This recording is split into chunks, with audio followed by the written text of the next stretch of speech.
नमस्कार मित्रांनो, success English speaking A to Z या आपल्या यूट्यूब चॅनलवर आपणास सर्वांचे स्वागत आहे. आपणास माहितीच आहे की हा चॅनल इंग्रजी शिकणाऱ्या प्रत्येकासाठी खूप महत्त्वाचा आहे. त्यामुळे आपण प्रयत्न करत आहोत आणि पुढेही आपण आपले प्रयत्न चालूच ठेवणार आहोत.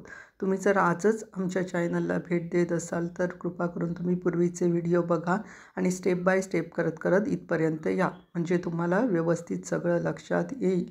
त्याचप्रमाणे तुम्ही जर अजूनपर्यंत आमच्या चॅनलला सबस्क्राईब केलं नसेल तर प्लीज आमच्या चॅनलला सबस्क्राईब करा, म्हणजे आम्ही ज्यावेळी व्हिडिओ अपलोड करू त्यावेळी तुम्हाला नोटिफिकेशन मिळून जाईल. आमचा हा चॅनल स्पेशली इंग्रजी स्पीकिंगसाठीच आहे असं नाही, तर शालेय शिक्षणचे विद्यार्थी, कॉलेजचे विद्यार्थी, त्याचप्रमाणे स्पर्धा परीक्षेचे विद्यार्थी आणि ज्यांना इंग्रजी शिकायचं आहे त्या सर्वांसाठी आमचा चॅनल खूप महत्त्वाचा आहे.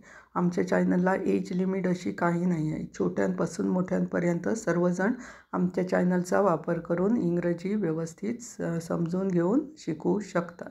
चला तर मग आता आपण डायरेक्टली व्हिडिओला सुरुवात करू. आपण मागील भागात आपण महत्त्वाची वाक्य बघत आहोत. आता आपण महत्त्वाची वाक्यच बघणार आहोत. भाग 10. चला तर मग पहिलं वाक्य बघा. असे नाही. असे नाही. असे नाही म्हणजे काय? It's not like that. It's not like that.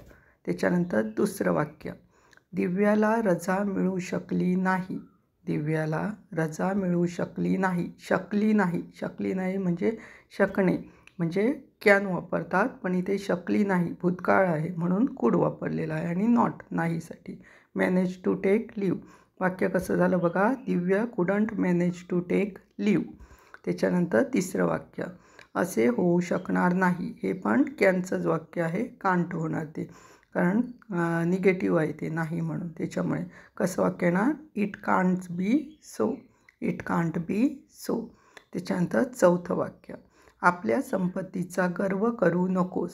आपल्या संपत्तीचा गर्व करू नकोस. इथे डोंटचं वाक्य आलेलं आहे. करू नकोस वगैरे आहे म्हणून. कसं आहे ना? Don't be proud of your money. Don't be proud of your money. Proud म्हणजे गर्व आणि युअर मनी म्हणजे संपत्ती. त्याच्यानंतर पाचवं वाक्य बघा.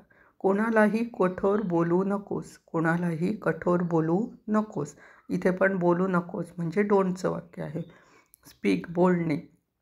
त्याच्यानंतर हार्शली. हार्शली म्हणजे कठोर आहे. विथ एनीबडी म्हणजे कोणालाही. वाक्य कसं झालेलं आहे? Don't speak harshly with anybody. त्याच्यानंतर सहावं वाक्य बघा. ती पटकन चिडते. ती पटकन चिडते. पटकन चिडते म्हणजे ती कशी आहे? शॉर्ट टेम्पर्ड आहे, म्हणजे तिला चटकन राग येतो. म्हणून इथे वाक्य कसं? She is very short tempered. She is very short tempered. त्याच्यानंतर सातवं वाक्य बघा. आता प्रकरण कसे तरी मिटवा. आता प्रकरण कसे तरी मिटवा. हे वाक्य कसं आहे ना?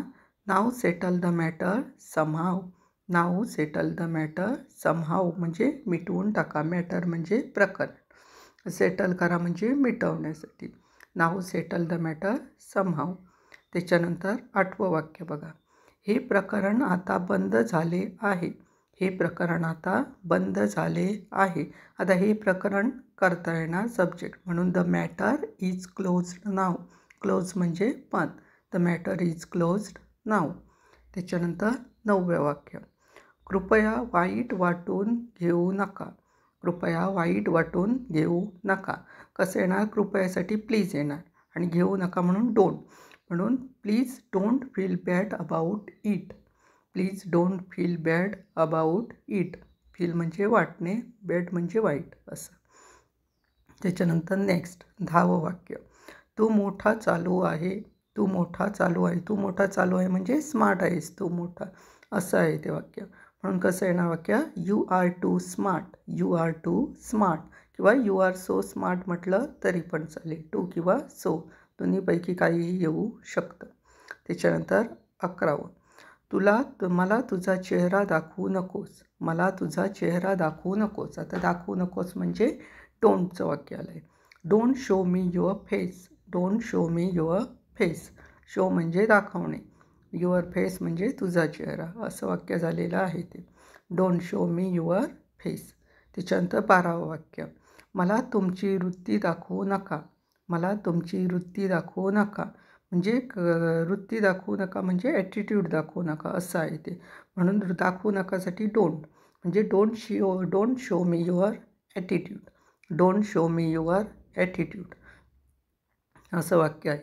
त्याच्यानंतर 13वं वाक्य, तुम्ही माफीला पात्र नाही, तुम्ही माफीला पात्र नाही. हे वाक्य कसं येणार, तर you can't deserve forgiveness, you can't deserve forgiveness. Deserve म्हणजे पात्र, फॉरगिव्हनेस म्हणजे माफीला, आणि पात्र नाही म्हणजे तुम्ही पात्र होऊ शकत नाही असं शब्दशः जर अर्थ घेतला तर असा होईल कांटचा. म्हणून यू कांट डिझर्व फॉरगिव्हनेस, तुम्ही माफीला पात्र नाही असं म्हटलं तरी चालेल, किंवा तुम्ही माफीला पात्र होऊ शकत नाही असं पण चालेल. त्याच्यानंतर नेक्स्ट 15वं, तो झाडावर तर चढला पण मग त्याला खाली उतरता येईना. तो झाडावर तर चढला पण मग त्याला खाली उतरता येईना. आता चढण्यासाठी क्लिम म्हणजे बघा, ही क्लिम द ट्री म्हणजे तो झाडावर चढला, एवढं वाक्य पहिल्यांदा घ्यायचं. त्याच्यानंतर पुढलं घ्यायचं, ही क्लिम द ट्री म्हणजे तो झाडावर चढला. आता तर कुठे आलं, नंतर आलं बट म्हणून. हे बघा पण तर नाही, तो झाडावर तर चढला, ही क्लिम द ट्री एवढं झालं. त्याच्यानंतर पणसाठी बट आलं आहे. त्याच्यानंतर than couldn't get down again, पण त्याला खाली उतरू शकत नव्हता कारण शकला नाही म्हणून कुडंट आलेला आहे. कुडंट गेट डाऊन अगेन म्हणजे खाली उतरता त्याला येऊ शकत नाही म्हणून पण कॅन कुड वापरतात माहीत आहे तुम्हाला. असं वाक्य झालेलं आहे, he climb the tree but then couldn't get down again म्हणजे खाली उतरता त्याला येईना. त्याच्यानंतर 15वं वाक्य बघा, खोली स्वच्छ केली पाहिजे, खोली स्वच्छ केली पाहिजे. आता स्वच्छ केली पाहिजे म्हणजे करायला पाहिजे म्हणून शूड वापरलेलं आहे. The room should be clean, the room should be clean. त्याच्यानंतर 16वं वाक्य, कोळसे जळून त्याची राख झाली, कोळसे जळून त्याची राख झाली म्हणजे कोळसे जळून काय झाली, राख झाली. म्हणजे भूतकाळचं वाक्य आहे, वॉज वेअर वापरायचं असतं. आता कोल्स म्हणजे कोळसे आहेत म्हणून वेअर यूज झालेलं आहे, अनेक वचन आहे ते, प्ल्युरल आहे म्हणून.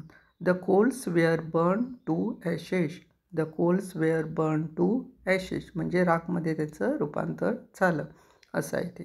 त्याच्यानंतर 17वं वाक्य बघा, ओले कपडे उन्हात घाला, ओले कपडे उन्हात घाला. आता ओले कपडे घालण्यासाठी म्हणजे put wet clothes in the sun, put wet clothes in the sun म्हणजे उन्हात ते ठेवा वाळत असं आहे ते. त्याच्यानंतर 18वं वाक्य, आपण वेळेपूर्वी तिथे पोहोचू, आपण वेळेपूर्वी तिथे पोहोचू. कसं येणार वाक्य, आपणसाठी वी येणार, नंतर पोहोचू म्हणजे भविष्यकाळ आहे म्हणून विल वापरलेलं आहे. रीच म्हणजे पोहोचणे, we will reach there before time, before time म्हणजे वेळेपूर्वी असं प्रकारे वाक्य आलेलं आहे. We will reach there before time असं पूर्ण वाक्य आहे. त्याच्यानंतर 19वं वाक्य बघा, मी थोडा वेळ विश्रांती घेईन, मी थोडा वेळ विश्रांती घेईन. कसं येणार, घेईन म्हणजे घेणार आहे, भविष्यकाळ आहे म्हणून I will rest for a while, I will rest for a while rest for a while म्हणजे थोडा वेळ विश्रांती घेणार आहे, I will rest for a while. त्याच्यानंतर 20वं वाक्य, मी भयंकर थकलो आहे, मी भयंकर थकलो आहे. वाक्य कसं येणार, I am terribly tired, I am terribly tired म्हणजे मी भयंकर, अतिशय भयंकर म्हणजे खूप दमलो आहे, थकलो आहे अशा प्रकारचं वाक्य आहे. अशा प्रकारची ही 20 वाक्य झालेली आहेत. ही खूप महत्त्वाची आहेत म्हणजे यायला पाहिजे. दररोजच्या वापरात असं सांगू शकत नाही पण तुम्हाला जीवनात पुढे केव्हाही याचा उपयोग होणार आहे. तुम्हाला माहितीच आहे की कसं आहे आणि दैनंदिन जीवनात पण याचा उपयोग केला जातो. त्याच्यामुळे व्यवस्थित लक्ष देऊन करा. मी आता तुम्हाला जसं सांगितलं की कसं वाक्य आहे, कसं यायला पाहिजे, काय यायला पाहिजे त्याप्रमाणे ते व्यवस्थित करा आणि लक्षात ठेवा. मेनली कळत नसेल वाक्याची रचना वगैरे तर आम्ही ऑलरेडी व्हिडिओज केलेले आहे, त्याच्यामधलीच ही वाक्य आहेत. कॅन कुड, ही कॅन कुड वाक्य आहे ती ॲक्झिलरी वर्ब्स हेल्पिंग वर्ब्सची आहेत. त्याचप्रमाणे विल आहे, इज आहे, ॲम आहे, वेअर आहे ही कुठली वाक्य झाली तर काळाची वाक्य झाली किंवा टू बीची पण रूपं त्यामध्ये आलेली आहेत. त्याच्यामुळे त्यांचा पण तुम्ही अभ्यास करू शकता. तुम्ही ज्यावेळी अभ्यास करणार तुम्हाला सगळं व्यवस्थित लक्षात येईल त्यावेळी तुम्हाला हे जी सेंटेन्स आम्ही आता दिलेली आहेत जी सांगितलेली आहे ते तुमच्या लक्षात येतील. त्याच्यामुळे अगोदर तिकडे बघा, व्हिडिओ बघा आणि त्यानंतर तुम्हाला व्यवस्थित समजलं की मग तुम्ही प्रॅक्टिस करायला या सेंटेन्सची. त्याचप्रमाणे आमची सोशल मीडिया प्लॅटफॉर्म्स पण आहेत, तुम्हाला माहिती असणारच आहे. फेसबुक पेज आहे आमचं इंग्लिश स्पीकिंग विथ स्वप्नील स्मिताचा भाऊ. त्याच्यावर पण बरीचशी माहिती दिलेली आहेत. आम्ही सेंटेन्सेस देत असतो, वर्ड्स दिलेले आहेत, थोडे व्हिडिओज आहेत, फोटोज आहेत, असं ओव्हरऑल सर्व काही तुम्हाला तिथे मिळेल. तिथे पण तुमची चांगली प्रॅक्टिस होऊन जाईल. म्हणून तिथे आमच्या फेसबुक पेजला फॉलो आणि लाईक करायला विसरू नका. त्याचप्रमाणे आमचं प्रतिलिपी अकाउंट पेज पण आहे स्मिताचा भाऊ. त्याच्यावर पण सिरीज असतात, स्टोरीज असतात, वेगवेगळ्या प्रकारचे कंटेंट रायटिंग दिलेली आहे, अजून काय दिलेलं आहे. आणि मेनली त्याच्यामध्ये आम्ही मराठी प्लस इंग्रजी आम्ही ॲड करत असतो. आम्ही त्यामध्ये संवाद असतो, कॉन्व्हर्सेशन, त्याच्यामध्ये इंग्रजी पण ॲड करत असतो. म्हणजे कॉन्व्हर्सेशन कसं होतं, काय होतं ते तुमच्या लक्षात येईल, प्लस तुमचं मनोरंजन पण होऊन जाईल. त्याच्यामुळे आमच्या प्रतिलिपी अकाउंट पेज स्मिताचा भाऊ याला पण फॉलो आणि लाईक करायला विसरू नका. त्याचप्रमाणे आमचं लिंक्डइन अकाउंट पण आहे स्वप्नील स्मिताचा भाऊ. त्याच्यावर पण तुम्हाला थोडीफार माहिती मिळू शकेल. त्यामुळे तिथे पण आम्हाला फॉलो आणि लाईक करायला विसरू नका. चला तर मग आता भेटणार आहोत आपण नेक्स्ट व्हिडिओजमध्ये. तोपर्यंत धन्यवाद.